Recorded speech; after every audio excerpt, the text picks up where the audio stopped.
Keyword என்ன அப்படின்னா square, அதாவது சதுரங்கள் எத்தனை அப்படின்னு கேட்டா இந்த மெத்தடுக்கு வரணும். ஸ்கொயர் அப்படின்னா சதுரங்கள் எத்தனை, இதுக்கான கொஸ்டின். இந்த மாதிரி. பட் இதுல முதல் கான்செப்ட் உங்களுக்கு என்ன தெரியணும்னா, ரோ அண்ட் காலம் ஈக்குவலா இருக்குதான்றது தெரியணும். 1 2 3 1 2 3 ரோவும் காலமும் ஈக்குவலா இருந்தா இப்போ n ஈக்குவல் டு 3 இதை தூக்கி அப்படியே சப்ஸ்டியூட் பண்ணீங்க இந்த ஃபார்முலானா உங்களுக்கு ஆன்சர் கிடைக்கும். இந்த மாதிரி ஒரு கொஸ்டின் கொடுத்துட்டு இதுல சதுரங்கள் எத்தனை அப்படின்னு கேட்டாங்கன்னா இந்த ஃபார்முலா எடுத்துக்கணும். சரிங்களா? ஒருவேளை இதே கொஸ்டின் இங்க பாருங்க, 3x3 தான், வேற ஒண்ணுமே இல்லை, அதே மாடல் தான். 3 ரோ 3 காலம். சரிங்களா? இந்த கொஸ்டின்ல 1 2 3 3 ரோ 3 காலம், ரோ ஈக்குவல் டு காலம்.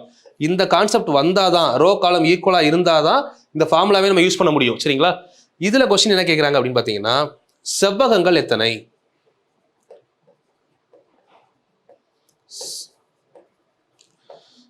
செவ்வகங்கள் எத்தனை. சரிங்களா? சதுரங்கள் அப்படின்னு கேட்டா ரெண்டாவது ஃபார்முலா, செவ்வகங்கள் எத்தனைன்னு கேட்டா மூணாவது ஃபார்முலா. கரெக்டா அதை புரிஞ்சுக்கிட்டு ஆன்சர் பண்ணீங்கன்னா பெஸ்ட்.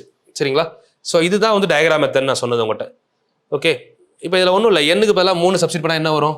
3 × 3 + 1 4, 3 × 2 6 + 1 7 divided by 6. 3ஆல் கேன்சல் பண்ணிங்கன்னா 2 டைம், 2ஆல் கேன்சல் பண்ணிங்கன்னா 2, 2 × 7 14. இந்த கொஸ்டினுக்கு ஆன்சர் அவ்வளோதான். அப்போ செவ்வகம் கேட்டாங்க அப்படின்னா 3 × 3 + 1 4/2 ஹோல் ஸ்கொயர்.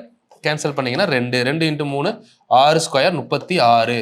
அப்போ இந்த பாக்ஸ்குள்ள இருக்க செவ்வகங்கள் எத்தனைனா 36, சதுரங்கள் எத்தனை அப்படின்னா 14. சரிங்களா? அப்போ இதுக்கு என்ன ஒன்று மெயினாக இருக்கணும் அப்படின்னா, ரோ காலம் ஈக்குவலாக இருக்கணும். அப்படி இருந்தால் தான் அந்த ஃபார்முலாக்குள்ள வரணும். சில இடத்துல வந்து பார்த்தீங்கன்னா நல்லா புரிஞ்சுக்கோங்க, இப்போ நம்பர் சிஸ்டம் பேஸ் பண்ணி டயக்ராமில் 3 தான் கேட்க முடியும், வேற எதுவும் கேட்க முடியாது. சரிங்களா?